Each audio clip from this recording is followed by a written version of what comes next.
nabanggit ni Ruth, muli magpupulo ang mga senador bukas, kaugnay naman sa pasyang ipasumpina ang ilang bank records umano ni Chief Justice Corona. Pinag-aaralan naman ng depensa na idulog sa Korte Suprema ang pagsilip daw ng prosekusyon sa bank accounts umano ng punong maestrado. Mula sa Senado, nakatutok si Sandra Aguinaldo. Sandra? Mel, pinag-aaralan nga nitong mga abogado ni Chief Justice Renato Corona ang posibleng pagdulog sa Korte Suprema para raw maprotektahan ang karapatan nitong si Corona sa ilalim ng Bank Secrecy Law at ng batas na sumasaklaw sa dollar deposits. Pero hindi raw nangangahulugan ito na kay Corona nga yung mga bank accounts na tinukoy ng prosecution team.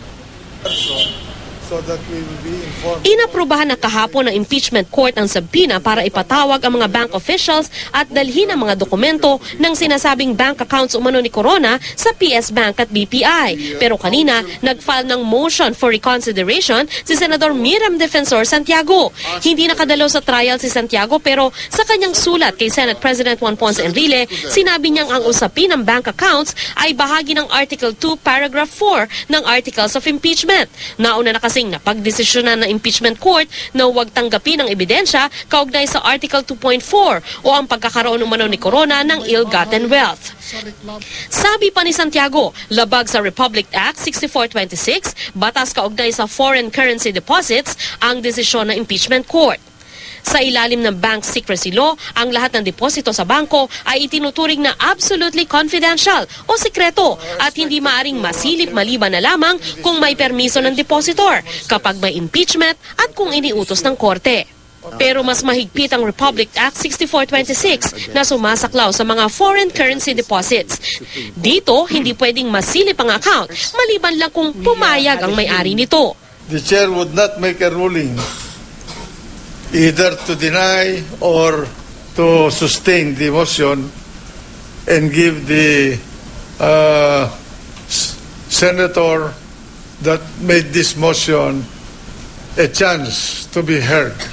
Tila naman nabuhayan ng loob ang mga abogado ni Corona lalo pat tatalakayin muli ang usapin sa caucus ng mga senador bukas. Kung hindi raw mapipigil ang impeachment court, pinag-aaralan na ng depensa na dumulog sa Supreme Court.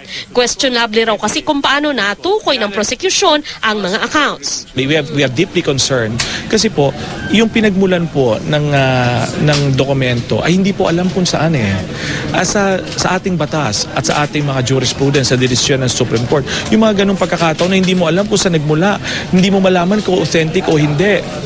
Ang mangyayari po ron, inadmissible din po yon. Matatandaan kahapon, sinabi ni Public Prosecutor Representative Reynaldo Umali na isang babae ang nagbigay sa kanya ng kopya ng dokumento patungkol sa dollar account umano ni Corona sa PS Bank.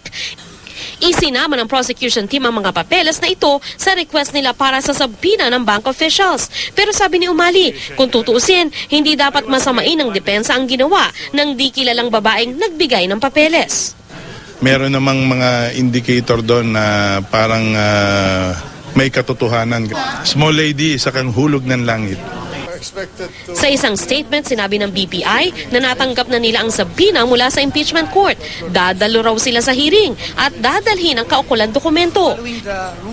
Mel, naglabas na rin ang statement ng PS Bank at kanilang sinabi na sila ay dadalo rin sa pagdinig bukas at ikinatuwa po ito ng prosecution team. Ayon nga dito kay Congressman Erin Tanyada ay mahalaga sa kanila na masilip yung mga bank accounts di umano ni Corona dahil ito di umano ay hindi idineklara sa kanyang SALN. Mel? Maraming salamat sa iyo, Sandra Aguinaldo.